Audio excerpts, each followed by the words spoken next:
Si vous êtes amateur de jeux vidéo, vous avez noté l'arrivée pour les fêtes de Noël de la nouvelle console de jeu Wii.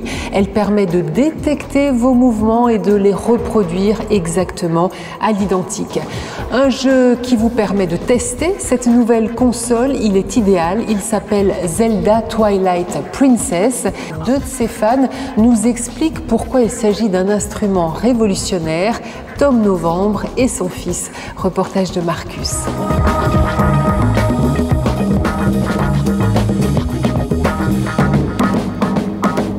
Un créateur de jeux vidéo qui reçoit des mains du ministre de la Culture l'insigne de chevalier des arts et des lettres, c'est presque incroyable. Et pourtant, c'est ce qui est arrivé à Shigeru Miyamoto, le créateur de Mario, récompensé ainsi pour l'ensemble de son œuvre. On lui doit entre autres la saga des Zelda qui passionne notamment Tom Novembre et son fiston Oscar. Ça a été un terrain de jeu commun avec mon fils. Et ça, c'était plaisant pour un papa. Je fonce, je cherche là, hop, je fonce, je passe sur un endroit, je fais pas gaffe et puis je passe au plus simple et quand il y a un truc dur, il y a toujours papa qui débarque qui fait « va ici ». Mais Zelda, c'est quoi? C'est un conte de fées, il y a un gros méchant qui s'appelle Ganondorf qui enlève la princesse qui s'appelle Zelda et le héros, Link, doit aller la sauver. C'est un petit bonhomme avec un bonnet de, on dirait un nain de Père Noël mais avec des oreilles pointues, enfin c'est un croisement de, je sais pas, de Spock et de Passepartout. Il manie l'épée, le bouclier, il a plein d'instruments et d'outils à sa disposition qu'il conquiert au fur et à mesure de l'histoire. Et ça, c'est des choses qu'on retrouvera tout au long de la saga. Une saga commencée en 86 avec The Legend of Zelda qui proposait un terrain de jeu immense et une liberté d'action jusque-là inimaginable. En 92, Zelda A Link to the Past permettait d'accéder à un univers encore plus vaste, avec un graphisme révolutionnaire pour l'époque. En 98, on passait à la 3D avec Zelda Ocarina of Time. Et en 2003, Zelda The Wind Waker lançait une véritable révolution graphique. Alors là, on atteint les limites du jeu vidéo pour atteindre l'art. Les inspirations graphiques de Wind Waker, en fait, c'est vraiment le manga. Et un petit peu les dessins animés Nouvelle Vague américains, où on a des personnages déformés, petits, grosses têtes, avec des grands yeux. C'est rigolo, il y a des étoiles autour de la tête, c'est vraiment cartoon.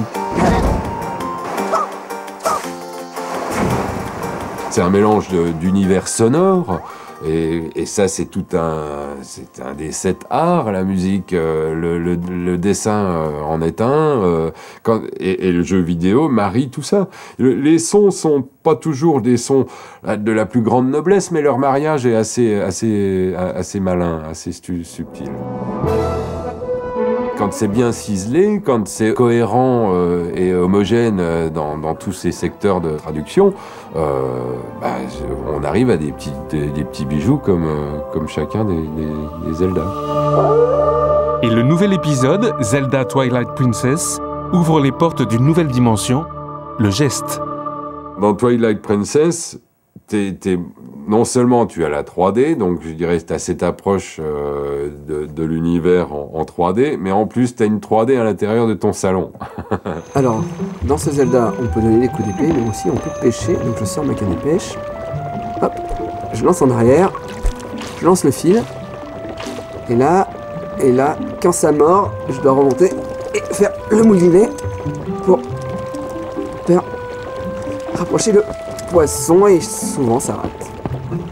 Alors peut-être pour un spectateur indoor, tu passes pour un guignol, mais toi tu t'amuses plus, parce que c'est vrai que c'est plus rigolo de se battre comme ça que de se battre en faisant tic tic tic tic tic tic. Je peux charger mon épée, la relâcher, faire un tour, taper sur le sol.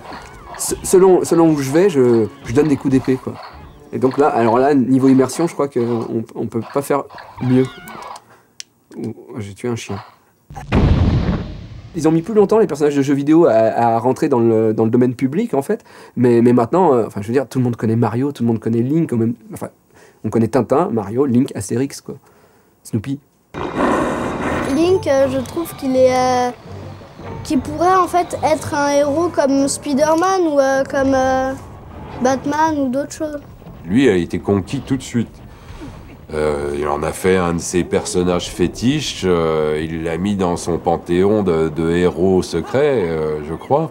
Ouais, parce que j'ai même eu envie de me déguiser en lui au carnaval. Mon père m'a fait un bouclier, ma mère elle m'a fait le costume. Dans les années 90, la notoriété de Mario dépassait celle de Mickey. Link sera peut-être bientôt plus connu qu'Harry Potter. Le prochain épisode de Zelda sur Wii est déjà en préparation, mais en attendant, rien ne vous empêche d'essayer Twilight Princess et qui sait de devenir à votre tour